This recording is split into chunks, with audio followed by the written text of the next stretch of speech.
Episode 6 of The Rundown. Gabe Henderson, Kyle Stackpole. What's going on? As always.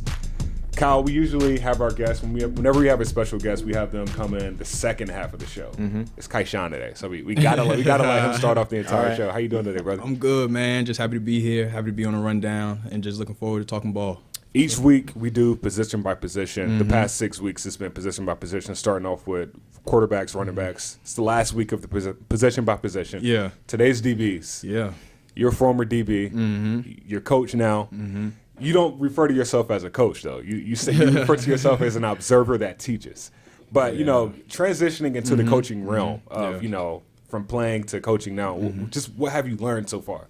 Man, I've learned a lot. The side of coaching, aside from the hours that I kind of joke about a lot, it's just the overall concept of the game and just how the coaches come together, develop a game plan and all the intricate parts that go, within it.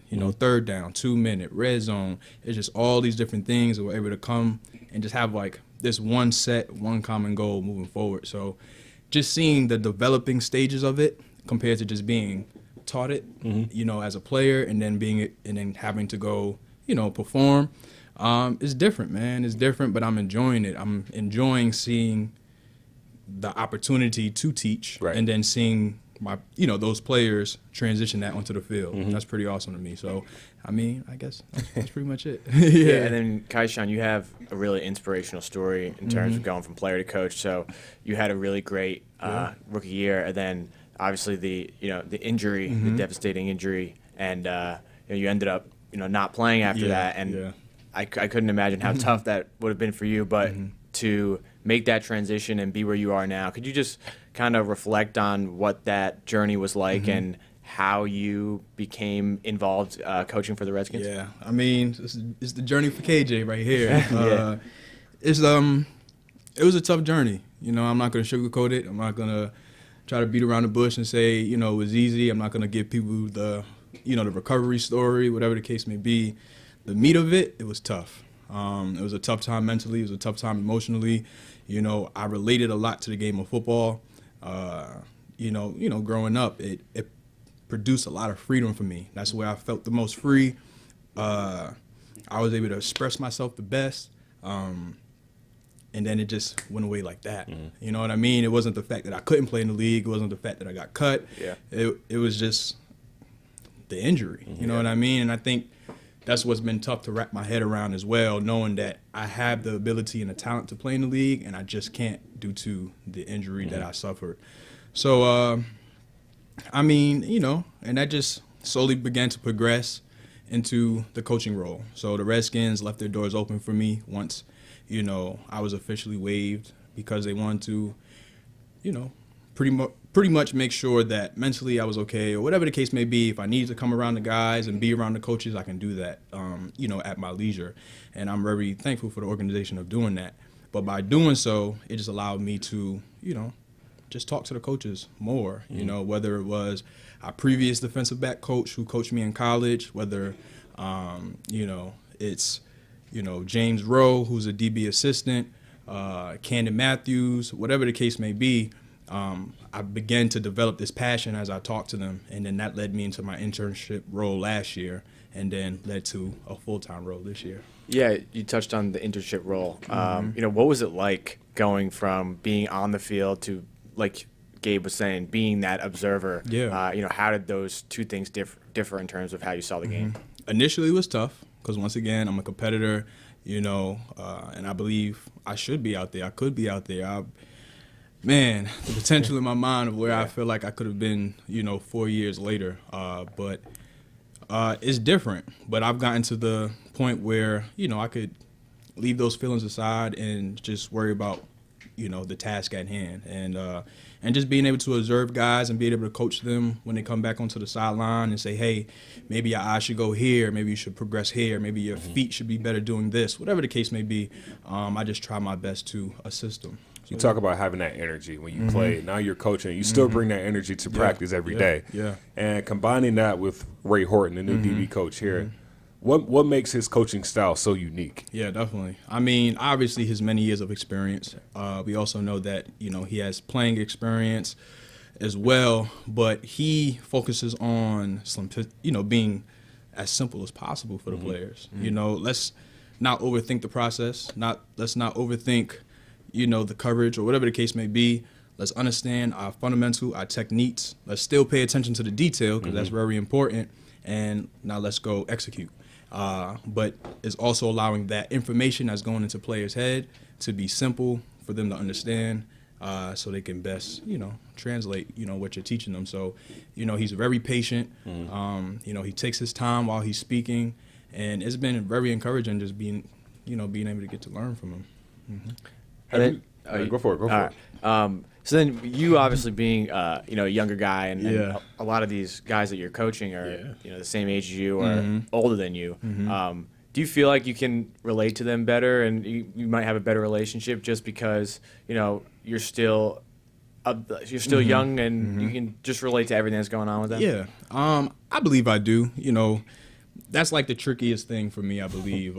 As a 26-year-old man, very young coach in the NFL, if you think about, I'm coaching literally my peers. The Kyshoen Jarrett I played with during my rookie year, you know what I mean? And now he's looking to me for assistance and guidance to make the best play possible. So it's one, being able to separate player from coach. Me and him had I've had prior relationships with players, but now there's a task at hand, and we got to make sure we reach that goal. But being able to relate off the field as well, like, when we're not on the field and guys just want to come in my office and talk and kind of just debrief or whatever the case may be, I'm that guy. You know what I mean? Because I can relate to them. I know what they're going through. I know the frustrations and whatever the case may be. So, and I try my best to lift them up and assist them, encourage them in whatever facet, on the field and off the field. I feel like my job is bigger off the field than it is on the field. So being able me to personally, being able to relate builds that trust. Yeah, big time. So I mean, like having those guys, coming to your office, being able to talk to them, knowing that you played, knowing that you're the same age, like it's just that subconscious feeling of like he's one of us. Yeah, he knows. He's coaching me. Yeah, he knows. He knows, but at the same time, I know he's going to get me right because he played the game. I played with him.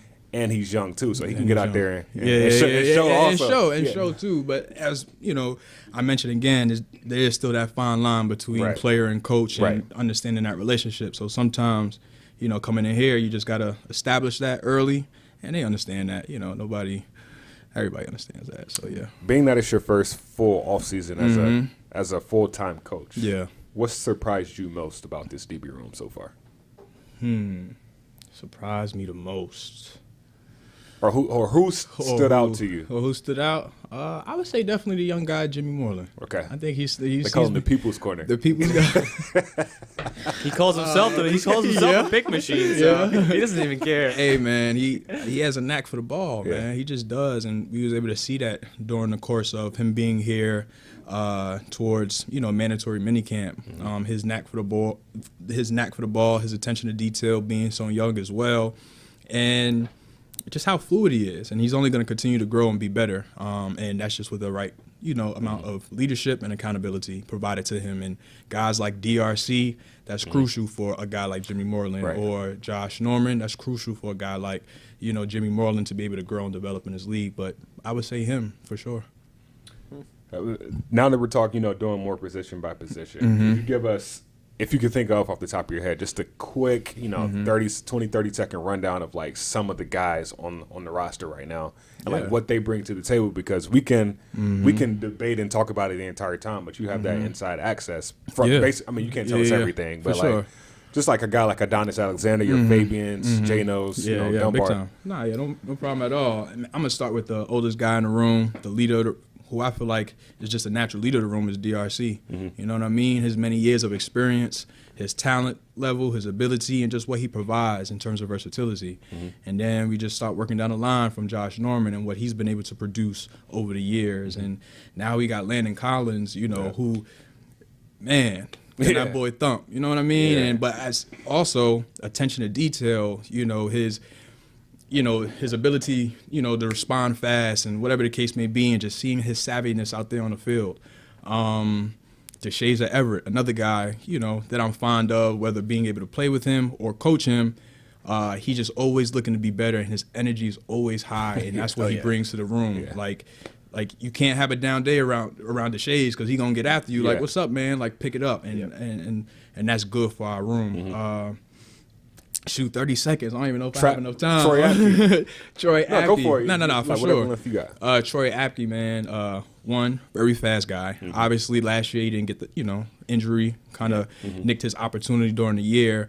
But just seeing him grind during the off season, some days I'm here while nobody else is really here, and he'll pop in and he's grinding and wanting to learn. Hey, KJ, what can I learn? Like, how can I process this coverage or that coverage? So he's another young guy who has a lot of potential. Adonis Alexander, he's matured since his first year, for sure, and just needs to continue to grow and mature. Obviously, he's a bigger corner, like we do have the Josh Normans. You can't coach that frame. Yeah, you can't coach that frame, but also with that frame, you got to be able to have the ability to move well, swiftly, things of that nature. And you see him actively working on that day by day. So, and that's good. And his attention to detail to the playbook. And you'll hear me say attention to detail a lot because that's what I try to focus on as a coach. Okay. And then that's what I try to implement as I teach the best way possible. Greg Stroman. I mean, these past two guys, my Hokie guys, I'm not trying to be biased here, you know what I mean? But Greg Stroman, once again, rookie year, Nickelback, played some corner, had to grow up quick. But you see him taking on the challenge for year two. Yeah. He's all about his sophomore campaign and proving doubters wrong, proving, whatever the naysayers may be saying about him, in the blogs or Twitter, whatever the case may be, like he believes in his ability, and you could see it based on how he's been performing. And speaking about Nickelbacks, Jimmy Moreland, he's keeping an eye on Stro in terms of the plays he's making and how he's moving and how he can also translate that into his game as well. Right. So even Greg being a 2-year guy, he's showing a lot of leadership for a guy like Jimmy. Who else? Quinton Dunbar. Quinton Dunbar, man. That's 2-3 right now, you know what I mean? Quinton Dunbar, he's a baller, man. Yeah. And what I can say, being here last year, being able to intern and with our previous DB coach and the way he was able to teach the game, Dunbar kind of keeps that in him still. Right. And it's something I'm familiar with because I played under that for 4 years and I was able to intern under that for a year. But that has allowed him to advance his game. You know what I mean? Like, for him. And then he's taking what Ray Horton is teaching him and James is teaching him, and it's really bringing it together for him, bringing the game together for him, being a former receiver turned DB, and his potential is high. The talent is high. We just got to get a full season. You know what I mean? Yeah. And then Fabian. Give me another guy. Yeah, Fabian. Strong, long, fast. You know what I mean? He brings a lot to the table. Once again, attention to detail guy. And last year, first year experience at Nickel, did very well. So I'm looking forward to what he presents. Once again, more in that leadership role, leading to more years in his career. And he's showing it. He's showing it for those guys. And then who we got still? Monte. Yeah, Monte. Yeah. Monte. That's my dog right there. Hey, Monte is like, I would have had a lot of fun playing side by side Monte because he just flies around, he hits, and things of that nature. But being able to coach him and teach him, he's questioning you, or not questioning you in a sense of negativity, but he wants to know the why. He wants to know the why, and that's going to allow him to be in the best position possible. Right. And if you understand that as a coach, you're going to give him the why every single time, so he could be in the best position possible. And that's what you want from the players. Right. You know what I mean? You don't want a player to ask you why after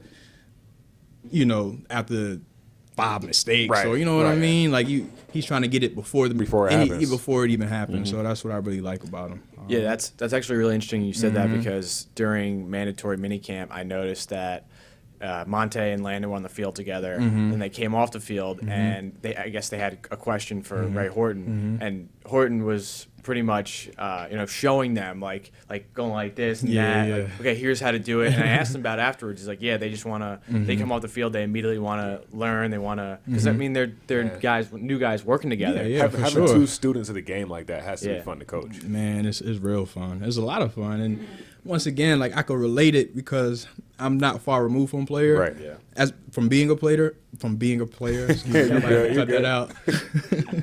But it's to be a student of a game, even on my behalf, and then to be around like minds. I mean, that only helps. Right. That only helps, you know. Also, Troy Apke just walked in, so. Oh, did he? See, that's Troy. You know what I'm saying? Troy, Literally right Troy on pop cue. in. Yeah, probably about to go down there and grind. I'll probably catch Right. him in there. I'll probably Right. catch him in there for sure. Like, do you set goals for these guys, like, beginning of the season? Like, team goals for just the DB room? Like, what are some of the goals that you have for, these guys in the room this year? Yeah, I mean, so going into training camp, I'm sure that first day we're going to be able to sit down as a DB group and say, okay, what is our overall goal? And, many times people lead that with Super Bowl or whatever the case may be, which is right. But then we want, what are those crucial details that's really going to enhance your game? So, yes, we have our overall season goals, our long-term goals, but what I like to focus on and what I'm seeking to encourage during training camp and what I used to do as a player was set a goal for each day, working on something every single day. And that's just going to help your game get better. Don't just go out there lackadaisical or just thinking about the install or, today's just another day or I'm sore. Nah, go ahead and focus on, well, I'm going to make sure my I keys are right. I'm going to make sure my off progression is right. Make sure I'm reading the 3 and the 5 step properly. Whatever the case may be. Right. It could be anything. My running pass reads, where I fit, something. You're always working on something. 101s, my hand placement, where my feet go, finishing. It could be multiple things, but you're always focusing on something. So, Yeah. And you talk about tendencies, man, because in the league, let's say a divisional game, right? You see these teams twice a year. I mean, if you're like a guy like Kerrigan, right? He's been here 9 years. He's played NFC East teams twice a year. Like, what tendencies do you pick up on? Like, because if you're playing a Drew Brees or somebody like that, or at the receiver position, if you're playing an Amari Cooper, you've already played him twice already. Yeah. Like, what do you see? Like, what small detail as a coach are you pointing out? Man, everybody gives away something. Everybody gives away something that they just like to do. For a receiver, he might just like his left foot up all the time. He might have his left foot up for pass and right foot up for run. You never know. Like, it could be the smallest detail that you find just by watching film and studying the game. But those tendencies obviously change over time based on new offensive coordinators, new head coaches. But it's those tendencies that really help the game, based on splits, where you could determine your leverages, based on where the back is at. There's so many tendencies that you can kind of pick up, and you try to provide as much as you can to the player, but not try to overload them as well. So you try to give them what they feel like they can make plays on, or whatever the case may be. Yeah, I'm just curious. Is there any receiver, whether it's not on the Redskins or on the Redskins, that does a really good job of hiding stuff and not showing tendencies when it comes to different routes or run pass? I'm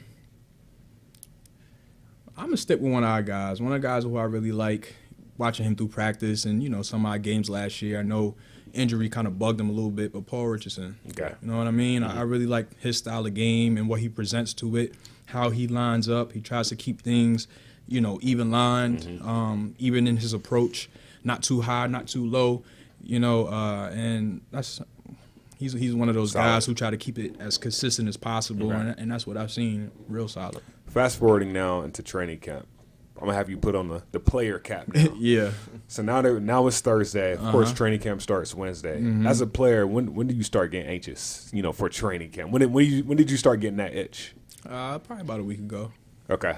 Probably about 2 weeks out. Okay. You start getting that itch. Because you're training already, and then you realize, all right, I only got about 2 weeks left.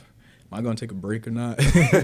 You probably go, am I going to take a couple days before I got a report, just to kind of debrief again. But in that process, you starting to get those little butterflies, and you just ready for that first day. Because, you're confident you're going to pass a conditioning test or whatever that is. So you're not worried about that, but you're just ready to prove your worth in front of the other 31 teams, and you realize that every practice and every game is an interview. Yeah. So I mean that comes to all that kind of, bottling up for what the potential of what the season can become. And then even during that time, I'm picturing and I'm visualizing myself making plays. I'm picturing and visualizing myself in certain coverages and making these plays throughout the season, or whether it's a crucial 3rd and 1, or whether it's, it's a 2-minute drive and, who's going to make the play to change the game. Like, you try to think about those moments. Like, who did I see a couple days ago talking about Kobe and just that Mamba mentality? I know Saquon Barkley wrote that letter. Yeah, he wrote that letter, but I think it just, some of it referred to, the mindset and just seeing it before it happens. You know what I mean? And right about now, I'm seeing the season before it happens. Right. You know what I mean? Regardless of the record, whatever the case may be, like, how can I help my team, and where do I know my skill set is going to benefit us best? And let me put myself in a couple of coverages, close my eyes, and picture myself making a play here and there, whatever the case may be, and that's where I am as a player. So Gabe talked about having goals for the players and the DB group as a whole. How about you, being coach, obviously going from an intern and now being a full-time guy is obviously a big jump, and you want to keep progressing through the ranks. What are the goals for you going into training camp and the season of what you hope to accomplish with these guys? Yeah, for sure. I always look forward to getting better at my craft. As mentioned, as a player, always working on something day by day. So in my role now as a quality control coach, there's many things that tie around that, whether it's breaking down film or preparing a scout team to make sure we're getting the best look possible to get us to the game that Sunday.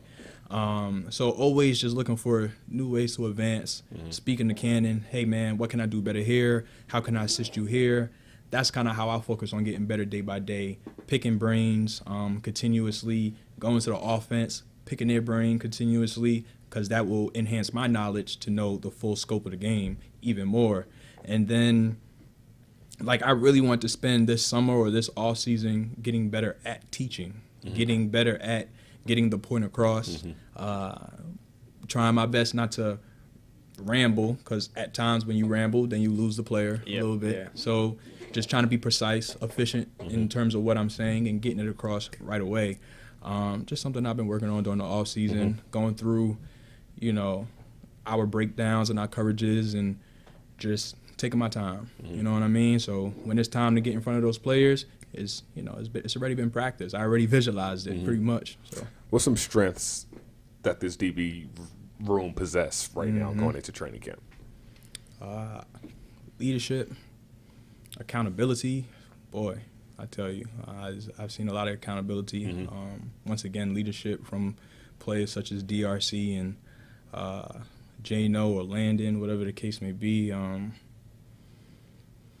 I would say those two are the biggest in our room. And you feel it. You feel it when those guys walk in. And energy is a part of that, because, you got Tutu back there. Yeah. you got Tutu back there who's going to bring it to you and make sure you have it, because that's just what his energy demands. And so between leadership, which is real important in any room, but I feel like we really have that, and accountability, and as well as that energy in our room. Yeah, so you said accountability. What exactly does the accountability mean, for the DPs? What kind of things do they do to show that they're accountable? Yeah, I mean, for example, it could be as small as catching a ball.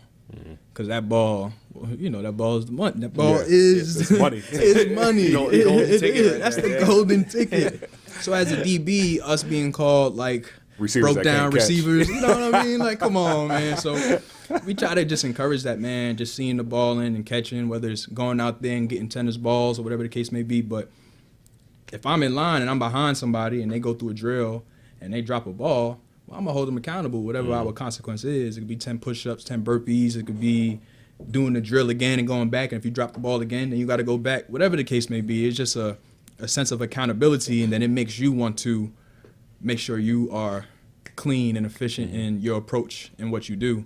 And that just helps along the way. And, down the coverages. Hey, man, make sure you're on point. I need you to communicate to me when this receiver goes in motion, because I need to know what to then communicate to accepted. So it goes all down the line, man. Yeah. Any points of emphasis this year in training camp that you're like saying like, all right, this is what we need to work on. This might not be our weakest point, but like this is what we need to work on to make that step. I need to process this question a little bit because although I feel like we have a lot of great attributes such as leadership and accountability and stuff like that, there's always room for improvement. And once again, I believe the main focus right now is just getting these group of guys to feel like they're one. You know what I mean? Because we got so many different guys right now. And making sure they just feel like they're one and the communication is secure and on point, with different motions and things of that nature. That's something. I'm going to stick with that one right there. I feel like there's so many young guys, too, in terms of, like, second-year guys, third-year guys, a couple rookies in there. Yeah. Like, that's got to be difficult for you guys, you and Ray and James, of just getting them all on the same page, and getting them working better with guys like Landon Collins and Josh Norman and Quinton who have been in the league for a while. No, definitely. And they'll get it. The young guys will get it because players like DRC is going to demand it. Right. Landon, he's going to demand it. 2-2, he's going to demand it. 24, he's going to demand it. 23, he's going to demand it. And those are some of our older guys. Right. Like 23, how many, you know what I mean? Right. That's still some of our older guys, but he demands it with his presence and his approach to the game, as I mentioned before, how he breaks it down, things of that nature. So you feel it. You definitely feel it. It just needs to continue to be executed day by day. So it's just a matter of time of just, everybody getting on the same page. And once that happens, it's, I mean, we saw it last year. Yeah, for sure. And then now bringing a guy like Landon Collins in, his leadership that he possessed already. I mean, what do you think just for him just alone? What can he just add to this room that's already, developing and growing under the right mindset? Yeah, man. I don't know. Watching his film, like, he just moves around with so much savviness. You know what I mean? Like, he just knows. He feels the play.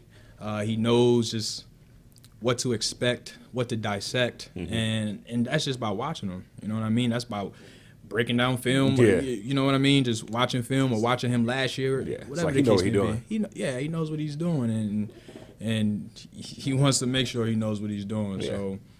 So just once again, that presence means something in any room. If you don't have that presence, if there's a negative presence in the case, for example, if there was a negative presence, then it's kind of hard to feel any type of leadership. But he brings that demand of positivity as well. So, I look forward to it, man. Yeah, one more thing on Landon. All right.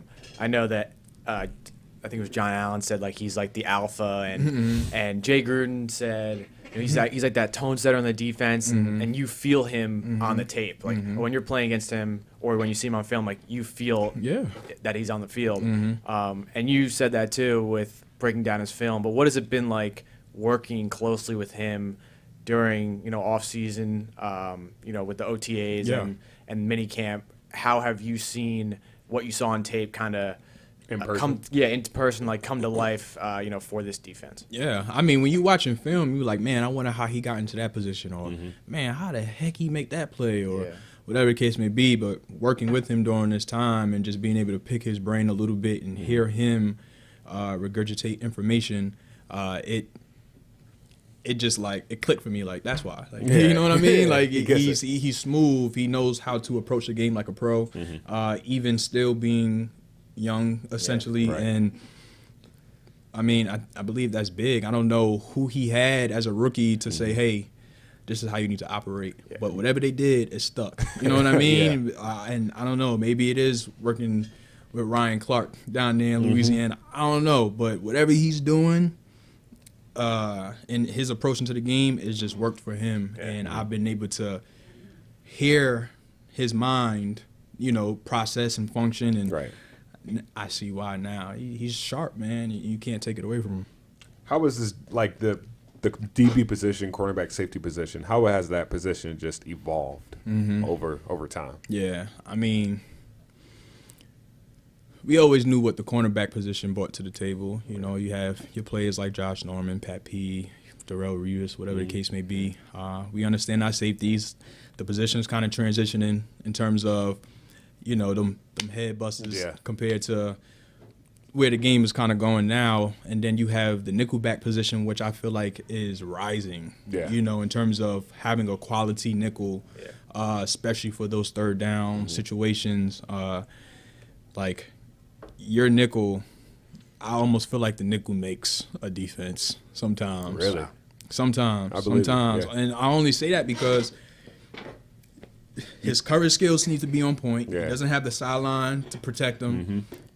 Like, usually he's going against like an Edelman who has an option route. You know what I mean? Yeah, like, so you got to be on come top. on, man. Like, and he's basing it off your leverage. So at nickel, I just feel like it's just a little bit more space to get in trouble, where your attention to detail based on where 3 is or whatever the case may be, it matters. You know, it definitely matters. So I feel like the nickel position is getting the attention, a lot more attention than any other position. I mean, teams are throwing 50 times a game. I was gonna too. say, the passing offense is increased, so it's like the nickelbacks almost on the field as much as those right. as cornerbacks and safeties anyway. For sure, So. for sure. And then, I mean, let's just look at majority of the time, the inside guy, the slot, they're just being attacked. Right. You know what I mean? Right. Majority, not all the time, but it happens majority of the time. Yeah, like third downs. They're always looking for that slack You guy. already know where the play's going. Yeah, for sure. So it's like, man, that nickelback position is tough, man.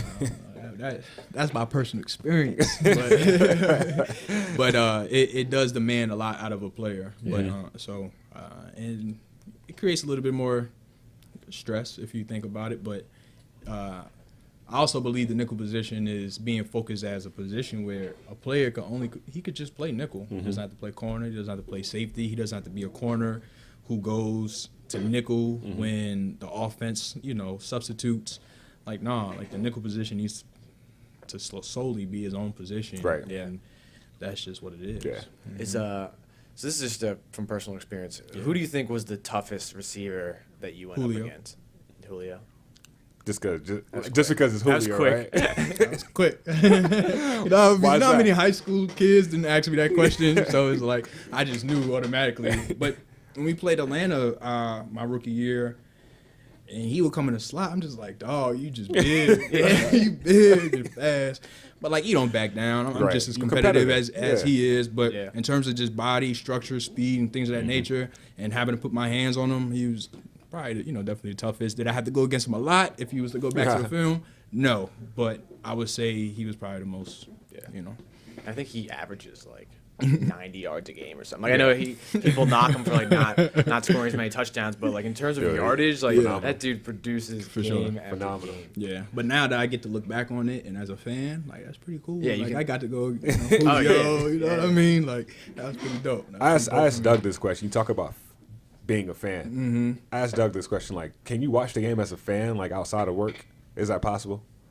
It's hard because you get the process and the play, Right. like you at work breaking down film Right. for the next game, and you like, man, like I just want to watch for enjoyment. You know what I mean? just It's hard. Like a It's Monday hard to night go. game, and Yeah, it's just- tough. Like you just want to enjoy, the product on the field, but then you're Yeah. thinking about, you- here's what they did here, and you're like, damn it. Oh, well, we're playing them in about 5 weeks, Yeah, so exactly. man, Right. make sure I write that down. So it's hard to. It's really hard Yeah. to. So yeah. I know, I mean, a lot of people talk about, your J-Nose, just the hype building up into this season. A lot of people talk about the J-Nose, your Landon Collins, but as a coach, is there another person that people aren't talking about that probably should, gain people's minds, gain people's attentions from your view? From my view, I mean, I feel like the talent in our room, everybody had, like, anybody could take off at any second and gain that attention. Obviously, we know, Landon has what he has, 2-4, even Dunny rising as well. Fabian. He can be special. The Shazer, once again, still a fan.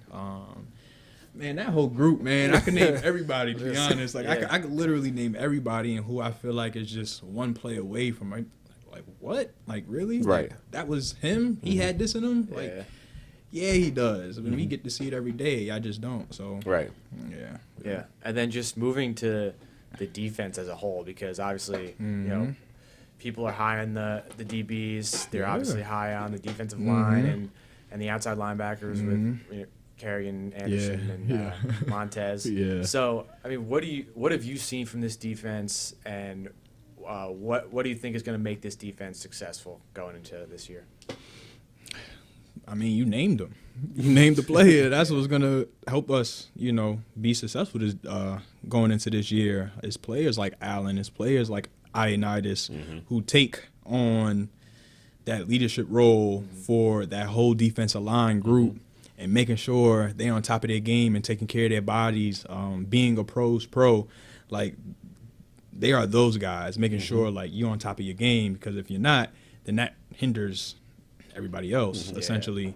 And then same in the linebacker group, man. It's like Hamilton. Yeah. He can ball. He can ball. Yeah. I like him. I really do. And he shows just a good guy to be around. But once again, overall defense, it just come back to some of these key words and just accountability and leadership, man. Some that over just like my overall playing career from high school, college, NFL, I haven't seen much of. You know what I mean? Like, once again, Ioannidis, Allen, the role that they're taking on, and Hamilton, Foster, and back to the DB room, Collins. So in each room, there's somebody setting the standard, and that's what I like. I know we got to get out of here soon, but I know if you play football, you know the defense and offense. They're two different teams during the week. But like on game day, they're all one team. So not really, you know, scouting our offense, not really knowing what our offense does. Just like from your perspective, what do you think? How important do you think the offense starting fast this year will help the defense? I feel like it helped tremendously. The whole team starting fast, but specifically the offense, I mean, that's just going to give them the confidence that they need moving forward. I know those first 4 or 5 games, it's going to be a grind. The whole NFL season's a grind, you know what I mean? But finding that identity, building that momentum, and just continue just hitting it, man. I mean, AP, A. Smith, Paul Richardson, like we have the tools. You know what I mean? I definitely feel like we have the tools all the way around. Once again, it's finding that identity, finding that mesh, feeling like they're one when they touch that field, and that's just going to allow them just to keep playing ball and playing fast, and we'll be able to complement each other real well. Offense, defense, special teams. I'm excited based on what we're producing, man. Yeah. Cool. Yeah. Well, you got any more questions? I think I'm good. I had one, but I can't think of it. So I have just a non-football question. Yeah. So we have a weekend, final weekend. Final weekend, yeah. So what kind of plans you got? Man, I have no plans. I think I'll probably head up to my hometown, Poconos, and go check out some family a little bit. But besides that, it's just me and the wife. We're hanging. Me, the wife, the dog. That's us. Nice. That's relaxing. Us, yeah. Relaxing, man. Last weekend off, right? Last weekend off before the grind really kicks in. But besides that, man, I'm grateful to still be here, you know? Any hobbies you got into this offseason? Shoot, a lot, I think. Since not playing football anymore, I've gotten into a lot of hobbies, actually. You know, I've kind of found the new, just like, energy in terms of just, like, photography and art and poetry and just being able to go sit down and just be in that presence of just, like, chill and relax and self-expression and self-fulfillment. Like, I'm all about that. Self-enhancement. Like, that's all me now. And going through this journey the past couple of years helped me realize that in myself, that's very important, you know? So those are a few of my hobbies, you know, outside of here, man. That's cool. Yeah. Well, I know that's all going to add value to the DB room this year, the coaching room. Man, appreciate you coming on today. No problem at all. It's been a pleasure. I know, like, your mindset from playing and coaching is always it's going to be, you know, a huge help this year on the defensive side of the ball. Congratulations on the new full-time job, man. Thank you. We forgot to say that, but congratulations on that, man. I appreciate it. Definitely appreciate it. But I think that's all we got. Kyle, if you got anything else? No, I just wanted to say, thank you. Obviously, having guests on are always awesome because Gabe and I can talk about it. We talk to the players sometimes after practice and in interviews, but you're around them all the time, and you can just give us and the fan base just so much more insight as to what you're seeing and what fans can expect. So we really appreciate it. Nah, definitely. I'm just happy to be on the rundown, man. I'm happy to be in the NFL and to be a coach and just have the experiences I've had. And I don't know, y'all might want to cut this out, but go check out my journey for KJ on YouTube now. Nice. All right. You might want to cut that out. No, you good. Well, Kai, appreciate your time today, man. Yeah. Best of luck with everything. Pretty sure we'll be seeing you on the sideline, coaching the boys up. I appreciate it. For Kyshoen, for Kyle Stackpole, and for Stevie Katz, I'm Gabe Henderson. This is The Rundown.